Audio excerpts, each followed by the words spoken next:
สวัสดีจ้าทุกคนจ้ามื้อนี้มากับเมนูคืออยากอีกแล้วจ้าอยากกินออมเนื้อใส่ผักชีลาวหอ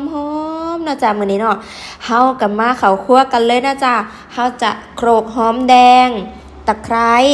แล้วก็บักพริกใส่กันเนาะค่ะทุกคนคะหลังจากที่เราโขลกเสร็จนะคะเฮาก็สิเอามาขั่วให้มันหอมๆก่อนค่ะให้เครื่องเทศมันส่งกลิ่นก่อนนะคะทุกคนคะนี่หอมแดงตะไคร้พริกนะคะทุกคนคะสูตรไผ่สูตรมันนะคะห้ามอาบูจีห้ามบุรีกันเด็ดขาด เพราะว่าสูตรฉันชอบแบบนี้ฉันก็จะทำแบบนี้หลังจากนั้นค่ะก็จะใส่เนื้อลงไปนะคะทุกคนคะตามด้วยน้ำล้างครกอันนี้คือสิ่งในเจอนะคะขาดบ่ได้ก็คือน้ำล้างครกค่ะทุกคนค่ะใส่ผงชูนิดหน่อยใส่พอเอามาเติมอีกใส่ปลาร้านะคะทุกคนค่ะหลังจากที่หม้อเขาเดือดนะคะทุกคนค่ะมื้อนี้เขาได้ผักกาดหินหรือว่าผักกาดมานะคะทุกคนค่ะ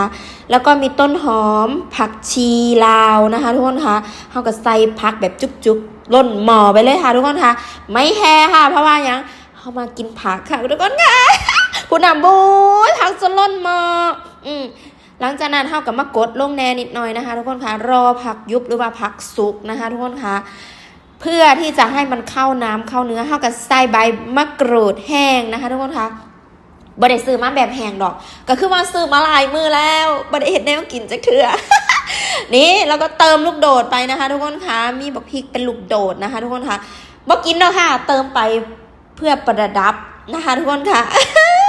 หลังจากนั้นค่ะทุกคนค่ะสีสันน่าทานมากเห็นปะพอผักเขายุบแล้วมันก็ไม่ได้หลายเลยทุกคนค่ะมันพอดีนี่ฝนบกอยู่หอมหวยทุกคนค่ะมาแซ่บๆกันจ้า